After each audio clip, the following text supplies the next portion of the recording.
one of the things that I like to use in my thinking, and I think, it really comes to bear in when you're trying to, innovate and you're trying to be disruptive and, kind of think about, a new invention or a new process in the space in the world, right? And how you want to bring that to bear, right? And there is a form of, process innovation that, can totally work in AEC, and I think we're seeing some of it with some of the people who are leading the kind of new startup wave, where it's there's a better way to do something, right?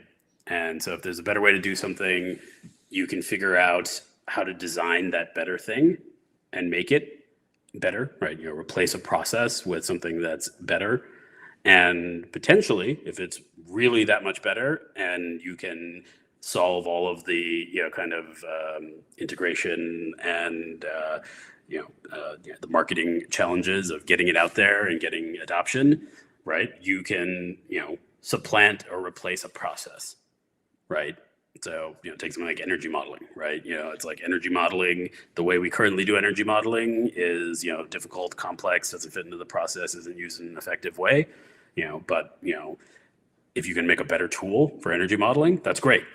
Because it can eventually get adoption, because it's like, oh well, this is just so much better than the bad way of doing energy modeling. Let's do it the better way, right? But what that kind of fails to account for is why do you do energy modeling, right?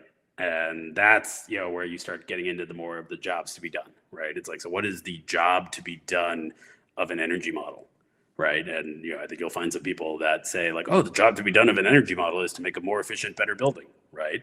And it's like, okay, but then now it's like, now you need to weigh your energy model against all of the other ways to make a better, more efficient building, right?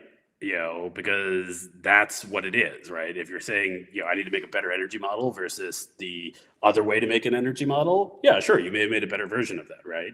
But if the job to be done is to make a better, more efficient building, you can't weigh your energy model only against, other energy modeling tools. You need to weigh it against other ways to make all the ways to make a better, efficient building, right? And as you start to evaluate that, I think just invariably what you're going to start to find anyway is that, it's like, okay, well, sure, like, if you know what you're doing and you have people who know what you're doing, or you can afford consultants who know what they're doing, yes, you could run energy simulations at every design decision and incorporate it into the practice. And if you were lucky to have an integrative, design team that was able to handle this kind of thinking, you could end up with, a perfectly simulated built building that, and Passive House is a fairly good example of this, right? Where every single window is considered based on its orientation, what's happening outside, inside, and the exact details of every single window in a spec for a Passive House are dialed in, right? Every window has a specific SGHC, a specific glazing, a specific R value or U value,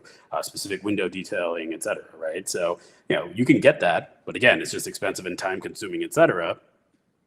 You could also just make a better insulation, or change the code values for what insulation is meant for, right?